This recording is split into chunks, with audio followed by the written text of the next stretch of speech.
여러분 안녕하십니까? 3월 15일 월요일 송범선의 오전장 분석 오늘도 힘차게 문을 열었습니다. 지난 거래일 미국 시장은 엇갈리면서 마감을 했습니다. 10년 만기 국채 수익률이 요즘 계속 시장의 이슈로 자리를 잡고 있습니다. 지난 거래일에는 또 1.6%까지 오름세가 나타나면서 지금 기술주 중심의 나스닥 지수에는 부담으로 작용을 한 모습이었습니다.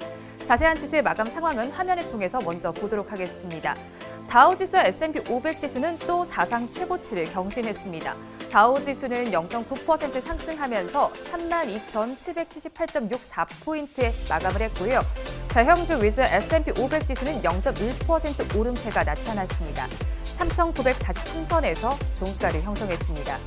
하지만 앞서 말씀을 드렸듯이 기술주 중심의 나스닥 지수는 힘을 내지 못했습니다. 0.59% 내림세가 나타나면서 13,319선에 거래를 마감했습니다. 우리 시장은 강보합세 보이면서 출발을 하더니 이내 하락세로 전환을 했습니다. 지금은 약보합권에서 거래가 되고 있는 시장입니다. 또 코로나19 확진자 수는 어제 기준으로 382명으로 집계가 됐습니다. 400명대 아래로 나타나기는 했지만 아직까지 안심하기는 어려운 수치입니다. 그런 만큼 조금만 더 방역 수칙 준수해 주시면 좋을 것 같습니다. 자세한 우리 지수의 상황 살펴보도록 하겠습니다. 양시장 여전히 파란불을 켜내고 있습니다. 소폭의 하락세가 나타나고 있는 우리 시장인데요. 코스피 시장은 0.18%가 빠집니다. 3,048선을 지나고 있고요. 코스닥 시장은 소폭의 하락세가 보입니다. 0.04% 내림세가 나타나면서 925선을 지나고 있습니다. 선물지수 역시도 약보합권에서 거래가 됩니다. 413선을 가리키고 있습니다. 양시장에서 등락하는 종목 수를 보시면요. 코스피 시장에서는 463종목이 오르고 있고 364종목이 내리고 있습니다. 이어서 코스닥 시장에서는 598종목이 상승하고 있고 675종목이 하락하고 있습니다. 이어서 양시장의 수급 상황은 화면을 통해서 보도록 하겠습니다. 거래소를 먼저 보겠습니다. 외국인과 기관의 동반 매도세가 나타나고 있습니다. 외국인은 612억 원 매도 우위를 보이고 있고요. 기관은 1,480억 원 순매도에 나서고 있습니다. 개인만이 그 물량을 받아내주고 있습니다. 2,123억 원 순매수에 나서고 있습니다. 이어서 코스닥 시장도 살펴보도록 하겠습니다. 코스닥 시장에서도 같은 양상이 펼쳐지고 있습니다. 외국인은 888억 원, 기관은 283억 원 순매도에 나서고 있는데요. 개인만이 그 물량을 담아냅니다. 1,186억 원 순매수에 나서주고 있습니다. 이어서 시가총액 상위 종목들의 분위기 살펴보도록 하겠습니다. 코스피 시장 먼저 보시면요. 1위부터 12종목 내에서 혼조세가 나타나고 있습니다. 대장주인 삼성전자는 0.72% 내림세가 나타나면서 82,200원에 거래가 되고 있습니다. SK하이닉스는 디램과 또 낸드 가격에 관련해서 긍정적인 전망이 나와주면서 주가도 상향 조정되고는 있지만 주가 오늘은 움직이지 않고 있습니다. 지금 보합권에서 거래가 되면서 14만 원을 지나고 있습니다. 이어서 네이버를 살펴보시면요. 지금 최근에 쿠팡이 뉴욕 증권거래소에 상장이 됐습니다. 그러면서 상대적으로 저평가를 받고 있다는 소식이 전해지면서 이 모멘텀이 부각되면서 네이버는 강세를 보여주고 있습니다. 0.39% 강보합권에 들면서 38만 2천 원을 지나고 있습니다. 카카오에서도 소식이 있는데요. SK텔레콤과 함께 ESG 공동펀드를 운영한다는 소식이 전해져 왔습니다. 하지만 주가는 이 호재를 반영을 하지 못하고 있는 모습인데요. 지금 0.62% 약세를 나타내면서 47만 8천 원 선을 지나고 있습니다. 이어서 코스피 시장에서는 효성 첨단 소재 살펴보도록 하겠습니다. 효성 첨단 소재가 1분기에 호실적이 전망된다라는 모멘텀이 부각이 되면서 주가가 움직여주고 있는데요. 주가는 지금 8%대 강세를 보여주고 있습니다. 현재가는 34만 1천 원 선을 지나고 있습니다. 지금 주력 사업인 타이어 보강제 부문의 실적 턴어라운드가 예상이 되고요. 또 기타 부문에 있어서도 탄소 아라미드 섬유의 견고한 수익성이 유지가 되고 있습니다. 또 베트남 스판덱스 플란트의 스프레드 상승이 전망된다라는 분석이 함께 나와 있다는 점도 참고하시면 좋겠습니다. 이어서 호텔신라 보도록 하겠습니다. 호텔신라 주가 흐름을 먼저 보시면요. 3%대 거의 4%에 가까운 강세를 나타내주면서 87,000원 선에서 거래가 되고 있습니다. 코로나19 백신 접종으로 인해서 유통업종이 주목을 받고 있는 상황입니다. 이 상황에서 호텔신라 역시도 함께 주가가 잘 가고 있다는 점 참고하시면 좋겠습니다.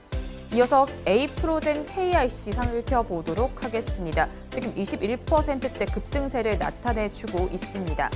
에이프로젠 KIC는 미국 나스닥 상장을 추진하고 있다는 소식이 전해지면서 주가가 강세를 보이고 있습니다.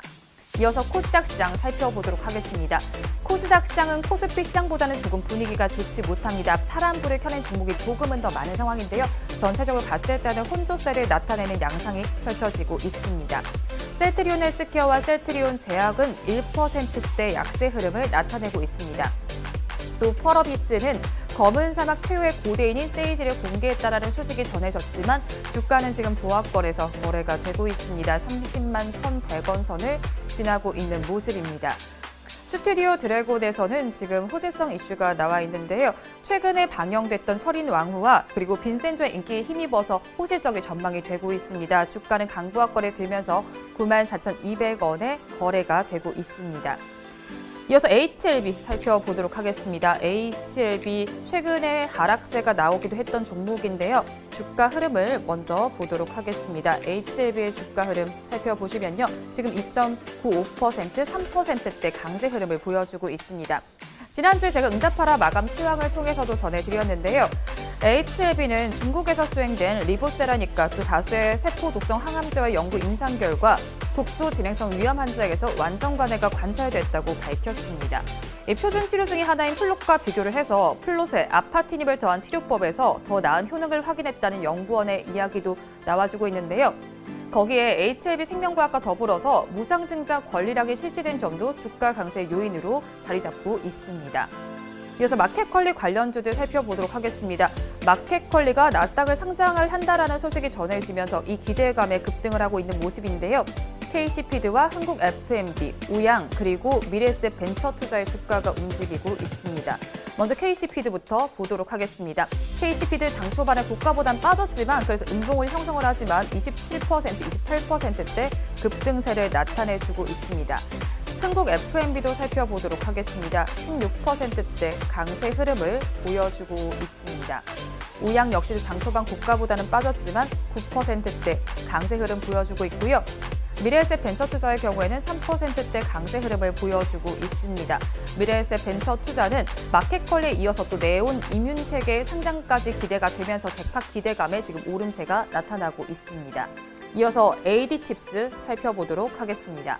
AD칩스 지금 15%에서 16%대 강세 흐름을 나타내주고 있습니다. 이 삼성전자가 구글의 차세대 자율주행차에 탑재될 핵심 칩 개발에 나선다는 소식에 관련주들이 오름세를 나타내주고 있는데요. 구글 웨이모의 두뇌를 삼성 파운드리 사업부에서 관리할 것으로 전망이 되면서 우리나라 유일의 사업 파트너사인 AD칩스가 부각이 되고 있는 겁니다. 오늘 마지막으로 살펴보실 종목은 네이처셀입니다. 네이처셀은 지금 고가보다는 조금 빠지면서 음봉을 형성을 하고는 있지만 그래도 15%대 강세 흐름 보여주고 있습니다. 네이처셀이 이 관계사인 알바이오가 개발하고 있는 중증 무릎 퇴행성 관절염 치료제인 조인트 스텝의 우리나라 3상 임상시험 유효성 평가에서 유의미한 통계가 확인됐다는 소식이 전해지면서 강세 흐름을 보여주고 있습니다. 이어서 양시장에서 업종별로는 어떻게 움직이고 있는지 보도록 하겠습니다. 코스피 시장에서는 어떤 업종이 강한지 먼저 살펴보도록 하겠습니다. 코스피 시장의 강한 업종들은요, 지금 건설업에서 2%대 강세가 나타나주고 있습니다. 뒤를 이어서 운수장비 업종에서 1.13%대 오름세가 나타나고 있고요. 그 뒤를 이은 업종들은 은행과 철강 및 금속, 보험 업종입니다. 반면에 하락하는 업종도 짚어보도록 하겠습니다. 하락하는 업종을 살펴보시면요. 의약품 업종에서 1%대 하락세가 나타나고 있습니다. 뒤를 이어서 섬유의복과 전기가스업, 음식료품, 전기전자 업종이 전거래보다 약세 흐름을 나타내고 있습니다. 이어서 코스닥 시장도 살펴보도록 하겠습니다. 코스닥 시장에서 강세를 보이는 업종을 살펴보시면요. 금융업종에서 2%대 강세 흐름이 나타납니다. 비금속 업종 역시도 2% 가까운 오름세가 나타나주고 있는데요. 뒤를 이어서 출판 매체 복제와 운송장비 부품, 음식료 담배 업종도 전거래보다 힘을 내고 있습니다. 반면에 하락하는 업종 짚어보도록 하겠습니다. 하락하는 업종 살펴보시면요. 코스닥 시장에서 유통업종은 잘 가지 못하고 있습니다. 뒤를 이어서 오락 문화와 컴퓨터 서비스, 반도체, 기계장비 업종은 하락세를 나타내고 있습니다. 이 시간 외국인들은 어떤 수급 상황을 보이고 있을까요? 상위 3개 종목을 중심으로 보도록 하겠습니다. 외국인들은 지금 시간 기준으로 기아차와 삼성전자 그리고 LG화학을 순매수해주고 있는데요. 반면에 셀트리온과 우리기술투자, LG전자는 순매도에 나서고 있습니다. 지금까지 시황은 저와 함께 보셨고요. 자세한 분석은 전문가님 모시고 해보도록 하겠습니다.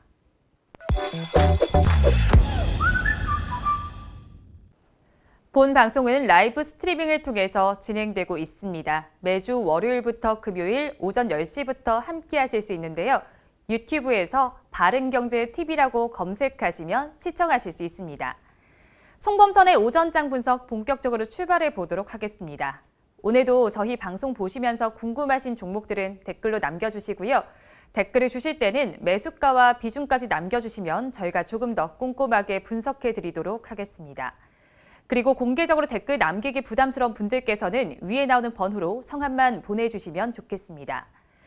그러면 오늘도 오전장을 분석해 주실 송범선 수석 전문가님 모셔보도록 하겠습니다. 전문가님 안녕하세요. 안녕하세요. 네, 전문가님. 네네. 지금 호재가 있죠. 아, 네. 저번에 네. 금요일 날 제가 그 말씀드렸던 종목 있잖아요. 네, 자랑 좀 해주세요. 네, 송범선의 시선 그거 있잖아요. 네. 그때... 자신 있게 자랑하셔야죠, 전문가님. 네. 아니, 지금 자신 있어요. 아니, 지금 목소리가 좀 자신이 없단 그래요? 말이에요. 네. 네, 우주 일렉트로가 네. 오늘 좀 많이 올랐습니다. 3% 4% 올라가지고 네. 네, 아주 좋습니다 지금. 야, 이렇게 저희 방송만 네. 따라오시면 네. 어떻죠? 네. 아, 잘 되죠. 잘 되죠. 잘 됩니다, 여러분. 저희 방송 꼼꼼하게 챙겨보시면서 아마 매수도 해보시고 매도도 해보시고 하시다 보면 아, 정말로 우리 방송이 좋은 방송이구나라고 느끼실 겁니다. 네, 맞습니다. 네. 그리고 또 이제 쿠팡 이야기 빼놓을 수가 없을 것 같아요. 쿠팡이 성공적으로 데뷔를 한 이후에 지금 또 마켓컬리도 기업 공개를 추진한다라는 이야기가 나오고 있어요. 네, 맞습니다. 이 마켓컬리가 또 기업 공개를 한다고 하는데요. 네. 이 수혜주 찾기 뭐 많이 하시는 것 같아요. 네, 그래가지고 맞아요.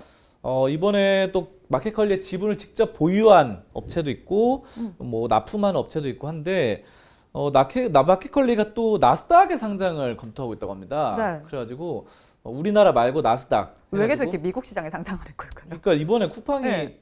100조 뭐 이렇게 해서 대박 나가지고 네. 따라가려고 하는 것 같아요. 그래가지고 마켓컬리가 또 우리나라 상장하는 것보다 미국에 상장하면 더 잘 되는 것 같아가지고 네. 또 그런 것 같고요. 이 쿠팡하고는 좀 달라요. 쿠팡은 일반 배달은 하지만 신선식품 위주는 아니거든요. 네. 물론 뭐 쿠팡 이츠 뭐 해가지고 뭐 많지만 어쨌든 신선식품의 강자는 아닌데 마켓컬리는 신선식품 그러니까 음식료 위주로 많은 하는 배달 전문 업체죠. 그래가지고 마켓컬리의 재이용률이 60%로 굉장히 높습니다. 한번 이용하고 그냥 이용 안 하는 게 아니라 다시 한번 주문하고 이런 것이 업계 평균 29%보다 훨씬 높은 그런 상황입니다. 그래서 한국 시장과 미국 시장 모두 가능성을 열어두고 있다고 하는데 네. 나스닥 미국 쪽으로 좀 가지 않을까 그렇게 예상이 되고 있습니다. 그럼 수혜주 얘기를 해주셨는데요. 마켓컬리의 수혜주로 꼽히는 종목들은 어떤 게 좀 있을까요? 네, 뭐 앞서 말씀드린 대로 지분을 투자한 기업이 있는데 네. 지분 투자한 기업이 마켓컬리 여러 가지가 있습니다. 일단은 SK 네트워크스가 있어요. SK 네트워크스가 또 마켓컬리 지분을 갖고 있어서 또 오르기도 했고 6% 가량 올랐죠. 네. 그리고 같은 날 미래에셋 벤처 투자도 네. 상한가를 갔는데 여기도 이제 마켓컬리 지분을 2.4% 가량 보유를 하고 있습니다. 자, 그리고 또 지분에 투자한 게 마켓컬리 투자한 게 DSC 인베스트먼트. 네. 그래서 여기도 이제 많이 올랐는데 결국은 마켓컬리 지분을 갖고 있는 게 뭐 미래에셋 벤처 투자라던가 아니면 뭐 인베스트먼트 뭐 이런 투자 회사 보통 투자로 벌어먹고 사는 회사 이런 데가 많다고 이렇게 보시면 될 것 같습니다. 이 밖에도 이제 또 마켓컬리의 제품을 이제 공급하는 업체들도 있잖아요. 이런 업체들의 주가도 뛰었었죠. 네, 식음료 전문 업체니까 또 그에 맞게 또 공급을 잘 해야겠죠. 네. 신선한 것들을 공급해야 되는데 흥국 F&B가 있습니다. 여기 식음료 전문 기업이에요. 그래서 이것도 이제 개장한 뒤로 막 크게 올랐었고 마켓컬리에 공급을 하죠. 네. 자, 그리고 마켓컬리 유정란, 계란 유정란을 공급하는 KC피드도 역시 상한가를 갔어요. 유정란 같은 경우는 계란인데 뭐 계란은 무정란, 유정란 있는데 살아있는 그런 더 신선하고 계란을 통해서 뿅아리가 나올 수 있는 그런 게 유정란이에요. 그래서 이것을 공급하는 게 KC피드 보시면 되고 이 밖에 HMR 가정 간편식 제조 기업이죠. 여기 우양이 또 8% 넘게 올랐습니다. 자, 그리고 마켓컬리 자체 브랜드인 하이포크를 납품하는 팜스코 역시 6%가량 올랐고 이거 하이포크 같은 경우 돼지고기 그거죠. 마켓컬리. 네, 그리고 마켓컬리의 콜센터를 구축한 것으로 알려진 ECS도 상한가를 가는 등 야, 금요일 날은 이 마켓컬리 관련주들이 크게 좀 오름세를 나타낸 것 같습니다. 맞아요. 이렇게 또 쿠팡도 성공적으로 데뷔를 했고 마켓컬리도 미국 시장에 상장을 준비하고 있다라고 하다 보니까 우리 기업들의 미국 상장 기대감이 높아질 것 같아요. 네, 쿠팡이 일단은 시총 100조를 터뜨려가지고 네. 지금 102조인가 넘어가지고 SK하이닉스도 넘었더라고요. 잠깐 넘기도 하고 이랬는데 그러면 삼성전자가 1위고 시총이 SK하이닉스가 2위인데 우리나라 치면 시총 2위까지 간 그런 상황이잖아요. 그러니까요. 자, 그래가지고 이게 사실 저는 쿠팡이 그 정도는 아니라고 생각하거든요. 쿠팡이 사실 뭐 10대 기업 안에도 못 들죠. 그냥 고평가인가요, 그러면?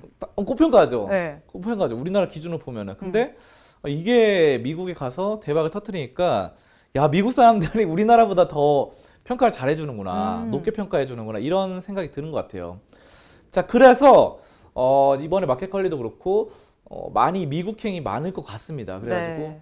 하지만 또 SK 바이오사이언스 역시 뭐 우리나라에서 상장했는데 63조 원 흥행했잖아요. 흥행했잖아요. 네.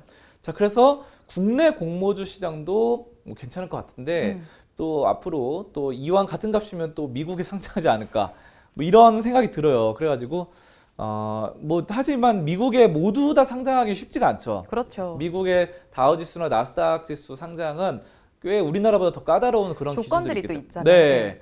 그렇기 때문에 모두는 상장하기 힘들고 같은 값이면 또 미국으로 좀 가지 않을까. 또 미국에서 평가를 더 잘해주는 그런 느낌이 들어가지고 자, 그래서 미국 상장 굉장히 많아질 것이다 이렇게 보고 있습니다. 네, 쿠팡과 더불어서 마켓컬리까지 우리 기업들의 미국 상장이 좀 기대가 되고 있습니다.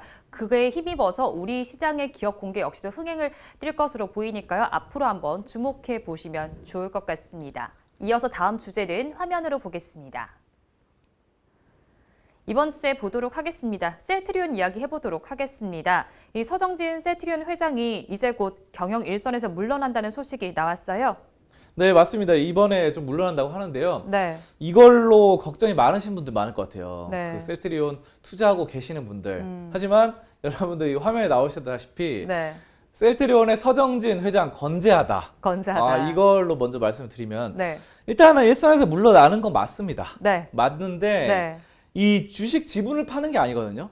주식 셀트리온 서정진 회장이 지분을 다 팔고 나가는 게 아니라 여전히 지분을 갖고 있고 또 결국은 보면은 셀트리온 서정진 회장이 그 완전히 물러나는 게 아니라 아들들한테 물려주는 거예요. 그러니까 네. 이재용 부회장도 그렇잖아요. 네. 이건희 회장한테 이렇게 물려받은 거잖아요. 그렇죠. 그렇다고 그러니까 같은 일가 가족들이기 때문에 뭐 힘이 없어진다 이렇게 볼 수는 없을 것 같아요. 뭐 그렇죠. 이병철 회장부터 이건희, 이재용 이렇게 하는 것처럼 결국 마찬가지인 게 서정진 회장이 경영에서는 겉으로는 물러나지만 결국 아들 장남과 차남을 통해서 경영에 또 간접적으로 나설 가능성이 굉장히 높거든요. 네. 또 그리고 그 아들 두 분도 결국은 이 아버지의 뜻을 이어받아서 같이 그 경영의 뜻을 같이 하는 그런 기조를 보이겠죠. 자, 그렇기 때문에 여전히 서정진 회장의 이런 영향력은 막강하다, 건재하다 이렇게 보시면 될 것 같고요. 자, 그리고 3사 합병이 있습니다. 3사 합병, 지주사의 3사 합병 이런 것도 있는데 이런 것들도 2세 승계 시험대를 통해서 또 단단하게 굳혀지지 않을까 저는 이렇게 보고 있습니다. 맞아요. 방금 전에 3사 합병 이야기 해주셨는데요. 셀트리온과 셀트리온 헬스케어, 이 셀트리온 제약 세 형제 합병 이야기는 계속 나오고는 있었어요. 그런데 이 합병의 열쇠는 여전히 서 회장이 쥐고 있다고요? 네, 맞습니다. 서 회장이 만약에 일선에서 경영에서 물러난다 하더라도 네. 여전히 힘을 발휘하기 때문에 그런 게 맞고요. 셀트리온 그룹이 셀트리온 홀딩스와 셀트리온 헬스케어 홀딩스를 합병한 이 지주사, 통합 지주사로 이제 체제 전환이 되는 것 같은데, 문제는 중요한 건 뭐냐면 왜 서정진 회장이 열쇠를 쥐고 있냐면은 네. 아무리 통합을 해도 지분을 가장 많이 가진 사람이 아. 장땡이죠. 네. 그래서 서정진 회장이 이 두 지주사에, 그러니까 셀트리온 홀딩스의 지분을 96%를 보유하고 있고요. 셀트리온 헬스케어 홀딩스는 100% 보유하고 있어요. 그러니까 거의 장악하고 있는 거죠. 그러네요. 그래서 주식을 팔지 않는 이상 경영에서 물러난다고 이 사람이 영향력이 없어지는 거 아니거든요. 그냥 계속 뭐 약간 그런 거 있어요. 예전에도 조선시대에도 왕이 이렇게 물러나고 아들한테 물려주면서 뒤에서 이렇게 조종하는 뭐 그런 것도 되고, 아무튼 여러 가지 힘을 발휘합니다. 아무튼 네. 왕이 이제 아들한테 물려주면서 그런 거라고 보시면 돼요. 그래서 여러 가지 합병 또 지분 출자를 통해서 여러 가지 상황들을 최대 주주로서 힘을 발휘할 것이다. 이렇게 보시면 될 것 같습니다. 그럼 이 3사 합병이 주가에 호재로 작용을 하게 될까요? 네, 호재라고 볼 수밖에 없는 게 네. 아무래도 이게 좀 분리돼 있으면은 힘을 발휘하지 못하는데, 합병을 통해서 글로벌 해외 이 대형 제약사들과 덩치가 비슷해지니까 이게 세계가 이렇게 흩어져 있으면은, 코로나 시대 때는 흩어지는 게 맞아요. 코로나는 이제 뭉치면 자꾸 전염병이 생기니까. 네. 근데 이 회사는 또 뭉치면은 시가총액도 올라가고 또 덩치도 커지고 또 네트워크가 더 긴밀해지죠. 네. 이게 왜냐하면 회사 절차가, 이 회사 생활을 하다 보면 여러분도 아실 거예요. 뭐 기한 같은 거 올리고 네. 뭐 보고서 올리고 하면은 이 절차가 있잖아요. 올라간 절차. 근데 그렇죠. 이게 셀트리온과 셀트리온 헬스케어는 또 다른 회사다 보니까 이게 서로 협업을 하려고 하면 힘들어요. 맞네요. 이 셀트리온 헬스케어의 네. 사장과 그냥 셀트리온 사장이 또 다르잖아요. 그렇죠. 그러니까 또 협의하고 또 갈라지고 마찰이 일어나고 이러는데, 같은 회사가 돼버리면은 이게 일사불란하게 팍팍팍 빠르게 그렇죠. 될 수 네. 있다는 거죠. 그렇기 때문에 합병을 하려는 거예요. 그리고 덩치도 커지고 더 빨라지고 체계 속도나 이런 경영을 하는 속도가 더 빨라집니다. 그렇기 때문에 합병은 좋은 것 같아요. 그래서 이런 것들 그리고 예전에 일감 몰아주기 이런 게 있었거든요. 그러니까 같은 계열사 삼형제다 보니까 서로 도와주는 거는 어쩔 수 없잖아요. 현대모비스도 현대차랑 기아차가 이끌어 주듯이 부품 회사로서 그것처럼 일감 몰아주기 한다고 계속 말들이 많았는데, 같은 회사가 되면 일감 몰아주기 논란에서 벗어날 수 있겠죠, 당연히. 당연하죠. 그러니까 누가 비판할 사람도 없어요. 같은 회사인데 같이 뭐 밑에서 만들고 하청업체 이런 것도 없고, 아무튼 그런 거에 비해서 도덕적인 부분도 일감 몰아주기 논란에서 벗어날 수 있고, 네. 덩치도 커지고 일사불란하게 더 빨라지고, 그리고 이거 이제는 서정진 회장이 물러나면서 이 아들들한테 승계가 되는데, 2세 승계 이런 것들도 승계 작업도 한창 수월해집니다. 그래서 이런 부분들도 아무래도 골치 아프지 않게 서정진 서씨 가문이 자연스럽게 장남인 서진석 셀트리온 이분과 아무튼 차남 서준석 셀트리온 분이 같이 자연스러운 승계 과정, 이런 것들 여러 가지들 되니까, 또 이런 것들 때문에 승계 과정 때문에 골치 아파가지고 회사 경영 신경 안 쓰고 이것만 골똘하게 궁리하는 분들이 있거든요. 그러면은 회사 경영이 잘 되겠습니까? 안 되죠. 회사가 경영이 네. 잘 안 되고 뭔가 잘 안 돌아갈 수 있죠. 근데 이게 자연스럽게 되면은 그 에너지를 회사 경영이나 회사의 더 발전적인 거에 건설적인 거에 쓰게 되면은 회사 매출이 더 좋아지겠죠. 이런 것들 봤을 때는 저는 이번에 또 여러 가지 합병 소식은 호재로 작용한다. 그리고 소유와 경영 분리하겠다 뭐 이런 것들 밝혔는데, 여러 가지 상황들이 좀 긍정적으로 착착 이루어지고 있지 않나. 저는 뭐 그렇게 보고 있습니다. 그럼 이 셀트리온 그룹주의 전망은 또 어떻게 보실까요, 점가님? 네, 뭐 아무래도 좋죠. 삼성 3사가 이제 합병 이슈 되면서 일사불란하게 돌아가고, 또 그 밖에 레키로나주 셀트리온 치료제 판매도 네. 원활하게 되고 있고, 누적 판매 뭐 우리나라 해가지고 300명, 400명 넘었다고 하더라고요. 자, 그리고 트룩시마, 램시마도 판매 뭐 유럽 시장뿐만 아니라 미국 시장, 북미 쪽으로 계속해서 장악을 하고 있고, 셀트리온 상당히 좋고요. 지금 오늘은 한 2%가량 떨어졌어요. 네. 하지만 이게 추세적으로 너무 크게 떨어진 건 아니거든요. 그래서 제가 봤을 때는 이런 것들이 지금 보시면은, 여기 차트도 보시면은 이제 여기서 10일 이동평균선에 걸터 있거든요. 네. 10일 이동평균선에 있는데, 이런 추세들이 어느 정도 이렇게 조정받을 만큼 조정받았습니다. 이제 작년 12월부터 조정받아서 눌림목이지만 다시 한번 좀 올라서지 않을까. 30만 원대는 충분히 넘어설 수 있는 그런 흐름들이 포착이 되거든요. 그래서 다시 한번 이런 흐름, 이런 작년에 11월 같은 흐름들이 이제는 어느 정도 파동 흐름상 접어들지 않을까 이렇게 예상을 하고 있습니다. 네, 셀트리온의 서정진 회장이 경영 일선에서 물러난다라는 소식이 전해져 왔습니다. 하지만 이 소식이 주가를 휘청거리게 할 만한 소식은 아니라는 점을 저희가 좀 짚어드렸는데요. 앞으로 호재가 많은 종목이니까요. 꼼꼼하게 챙겨보시면 좋을 것 같습니다. 오늘 저희가 준비한 주제는 여기까지 알아보도록 하고요. 이어서 여러분들께서 기다리고 계시는 송범선의 종목 분석 시간입니다. 지난주에도 여러분들께서 달아주신 댓글 중에서 한 종목을 선정했습니다. 오늘 알아볼 종목은 비나텍입니다. 비나텍은 정현우님께서 댓글을 주셨습니다. 비나텍 54,000원 20% 종목 부탁합니다. 잘생긴 송 전문가님 꼭 좀 조언해 주세요 라고 댓글을 주셨습니다. 비나텍 주가를 좀 보도록 하겠습니다. 비나텍 오늘 시가는 42,950원이었고요. 지금은 42,700원에 거래가 되고 있어요. 한마디로 얘기해 주세요. 그린 뉴딜 핵심 수혜주. 네, 핵심 수혜주인데 네. 잘생겼다고 말씀드리니까 굉장히 네. 기뻐하셨어요. 감사드립니다. 네. 감사드리고요. 그린 뉴딜 핵심 수혜주 바로 비나텍 좀 좋게 보시면 좋을 것 같고요. 매출이 꾸준해요. 이 네. 기업은. 그래도 매출이 꾸준하게 좀 성장이 나오는 기업이고 유보율도 1000% 이상이다 보니까 현금 흐름도 좋고 안정성과 성장성 둘 다 좀 괜찮은 흐름인 것 같습니다. 자, 그리고 테마도 역시 타고 있는데 테마도 그린 뉴딜이라는 테마가 있죠. 그린 뉴딜은 정부 정책 기조와 또 맞물려 떨어지니까 이게 정부에서 이제 친환경 정책으로 나가죠. 그래서 정부에서 수소 로드맵의 수혜주입니다. 수소 로드맵. 비나텍이 또 이런 수소 관련 수혜도 있고 또 비나텍이 1999년에 설립됐는데 여러 가지 20년 넘게도 사업을 잘 해오고 있는 편이에요. 자, 그래가지고 지난해 9월에 코넥스에서 코스닥으로 이전 상장을 했습니다. 코넥스에서 코스닥으로 이전 상장하는 거는 뭐냐면은 약간 편입 같은 거예요. 편입. 그래서 편입 이 대학교를 갔다가 또 대학교를 가는. 그러니까 뭐라고 보면 되냐면 네. 뭐 2년제 대학을 갔다가 4년제 대학을 가는 이런 거랑 비슷해요. 네. 근데 이게 그렇더라고요. 이게 더 쉽더라고요. 그냥 바로 4년제 대학으로 네. 코스닥으로 가는 거 상장하는 것보다 네. 코넥스를 거쳐서 코스닥을 가는 게 더 쉽다고 합니다. 그래서 왜요?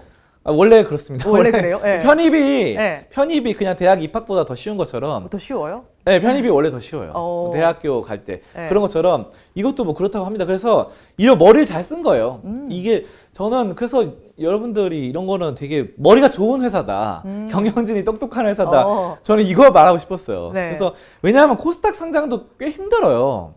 이런 작은 회사들은 사실 상장도 꽤 힘든데 쉽지 까다롭다 보니까 않죠. 절차가 네. 까다로운데 코넥스에는 상장이 좀 쉽거든요. 그러다가 코스닥으로 간 거니까 상장이 비교적 쉽다.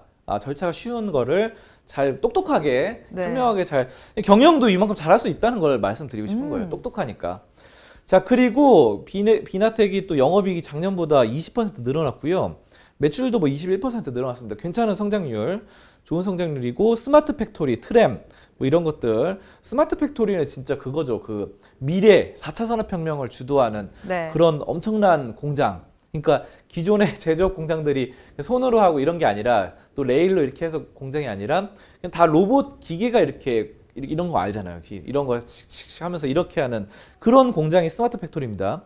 자, 그리고 에너지 저장 장치도 굉장히 잘 만들고 있고요. 여러 가지들 출력이 높은 것들을 좀 잘 만들고 있고 수소 로드맵을 통해서 2040년까지 장기적인 방향성을 제시하게 되는데 장기 비전도 있는 거예요. 2040년까지. 다 좋네. 자, 그렇게 뭐 보시면 되고요. 네. 연료전지 뭐 이런 거 여러 가지 다 좋은 것 같습니다. 네. 자, 그럼 비나텍 한번 차트를 한번 보도록 하겠습니다. 네. 비나텍 보시면요. 지금 이렇게 올랐다가 좀 떨어졌는데 아무래도 이게 수소차, 전기차가 최근에 뭐 좀 조정을 받았기 때문에 뭐 그런 것으로 보여지고요. 장기 추세는 저점을 높여가면서 살려가고 있으니까 너무 걱정은 안 하셔도 될 것 같습니다. 그래서 이거는 앞으로의 정부 정책과도 맞아 떨어지기 때문에 정부 정책이 어느 정도 돌아서는지 이런 여부와 또 유보율이 1000% 이하로 떨어지면은 저는 왜냐하면 현금 흐름이 안 좋아지면 약간 위험해질 수 있거든요. 유보율이 1000% 이하로 떨어졌을 때 그때 매도를 하는 게 좋겠다. 이렇게 보시면 될 것 같고요. 그렇게 안 되는 경우라면은 그냥 좀 상방으로 여러분들이 좀 지켜보면서 나아가셨으면 좋겠습니다. 네, 비나텍은 그린 뉴딜의 핵심 수혜주입니다. 경영진들이 굉장히 현명하게 경영을 하고 있는 것으로 보이는데요. 정부 정책과 또 유보율을 체크해 보시면서 접근하시면 좋을 것 같습니다. 종목 분석 시간은 여기서 마무리해 보도록 하고요. 이어서 전문가님의 관심 종목을 알아보는 코너 진행해 보도록 하겠습니다. 송범선의 시선 시작해 보도록 하겠습니다. 오늘은 전문가님의 시선에 어떤 종목이 걸려 있었을까요? 전문가님, 오늘은 어떤 종목을 가지고 오셨나요? 네, 오늘은 삼성전자입니다. 아, 삼성전자. 네. 삼성전자가 상당히 지금 해외로 또 뻗쳐 나가고 있어서 이번에 중국을 지배하기 위해서 중국. 네. 중국의 시안의 공장이 이제 막바지에 돌입했습니다. 오. 시안이면 굉장히 큰 도시예요. 네. 서안 중국에서도 굉장히 큰 도시, 역사가 있는 도시고. 가보셨어요? 아니, 가보진 않았는데 옛날에 삼국지에 나오는 도시입니다.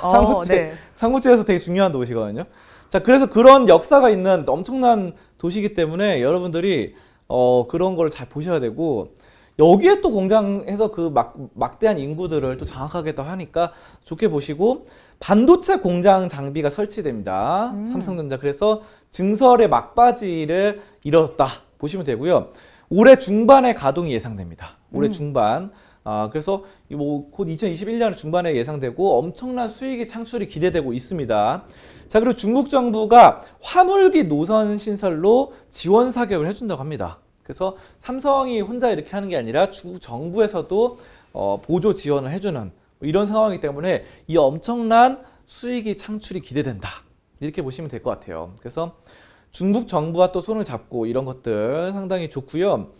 자, 아무튼 그래가지고 2019년부터 지금 계속해서 증설을 시작했는데 올해 2021년에 이제 막바지에 이르러서 설비를 시작한다는 거죠. 이제 증설 시작하고 웨이퍼 생산량이 40%에 달합니다. 자, 그래서 여기에서 엄청난 매달 13만 장에 이르는 웨이퍼 이거를 생산할 수 있다고 하고요. 물류 인프라 이런 것들 다 갖춰지고 개선되고 있습니다. 자, 그래서 중국 정부가 잘 되고 삼성전자가 이제 시안 반도체 2공장의 증설 작업을 제때 매듭 짓기 위해서 코로나로 어려운 상황에서도 계속해서 탄력을 이뤄가지고 여러 가지 잘 됐다. 선제적으로 대비해서 어쨌든 이제 마무리 지을 수 있는 이런 현명한 영업 방침을 잘 한 것 같습니다. 자, 그럼 삼성전자 오늘 한번 차트 한번 알아보도록 할 텐데요. 네. 차트 보시면요. 오늘은 0.6%가량 떨어져서 82,000원대인데 이제 이 종목도 이제 뭐 조정 받을 만큼 받은 것 같아요. 그래서 이런 거를 저는 좋게 보는데 네. 여기 보시면요. 이동평균선이 이 초록색 이동평균선 60일 이동평균선이거든요. 네. 60일과 5일, 10일, 20일이 하나로 뭉쳐져요. 네. 이렇게 수렴하는 게 보이거든요. 수렴. 그래서 이렇게 이것도 여기로 수렴하고 네. 여기도 여기로 수렴하고 다 이렇게 그러네요. 수렴하는 한 네. 점에서 만나게 되는 이 상황이 바로 그겁니다. 그 굉장히 모멘텀이 비축되는 힘이 비축되는 거예요. 그래서 저는 선들이 이렇게 만나는 시점에서 이제 한번 폭발적인 상승을 보일 가능성이 어느 정도 있다. 근데 아직 거래량이 좀 터져야 되는데 거래량이 좀 줄어들었어요. 거래량만 좀 뒷받침되면 좋을 것 같은데 이번에 중국을 장악하는 이 시안 공장으로 한번 탄력을 받아서 올라가지 않을까. 저는 뭐 이 종목은 1월부터 떨어져서 이제 3월까지 2달 동안 종목을 이제 조정을 받았기 때문에 거래량만 어느 정도 뒷받침되면 한 점에서 모이는 것들 어느 정도 탄력받고 올라설 가능성이 굉장히 높다. 이렇게 삼성전자 여러분들 이런 종목은 꾸준하게 모아가는 게 중요합니다. 그렇기 때문에 비중을 확 늘리지 마시고 비중을 천천히 해가지고 사실 이런 전략도 좋아요. 그 월급 받으면은 그냥 매달 50만 원씩 사도 괜찮습니다. 이 종목. 그건 괜찮죠. 50만 원씩 적금 넣듯이. 주식 네. 적금. 네. 그런 식으로 접근하시면은 굉장히 내가 잘 분석을 잘 못한다 하더라도 언젠가는 보답을 해주는 보상이 주어지는 그런 종목이기 때문에 걱정 마시고 삼성전자 투자 전략 임하시면 되겠습니다. 네, 삼성전자 이제는 중국 시장도 공략을 계속해 나가고 있습니다. 세 가지 이동 평균선이 지금 모여 있는 시점이 나타나고 있는데요. 거래량만 더 올라준다면 급등할 수도 있을 것으로 예상이 됩니다. 지금 삼성전자의 경우에는 모아가는 전략으로 취해 보시면 더 좋을 것으로 예상이 됩니다. 오늘 말씀은 여기까지 듣도록 하겠습니다. 고맙습니다. 감사합니다. 오늘도 저희 방송 보시면서 궁금하신 종목들은 댓글로 남겨주시고요. 댓글을 주실 때는 매수가와 비중까지 남겨주시면 저희가 조금 더 꼼꼼하게 분석해 드리도록 하겠습니다. 그리고 공개적으로 댓글 남기기 부담스러운 분들께서는 위에 나오는 번호로 성함만 보내주시면 좋겠습니다. 오늘 오전장은 저희와 함께 이렇게 지켜보셨는데요. 오후에도 저희가 방송을 진행하고 있습니다. 마감 동시효과 구간부터 마감 상황까지도 실시간으로 응답하라 마감 시황에서 전해드리고 있으니까요. 많은 시청 부탁드리도록 하겠습니다. 오늘도 함께해 주신 여러분 고맙습니다.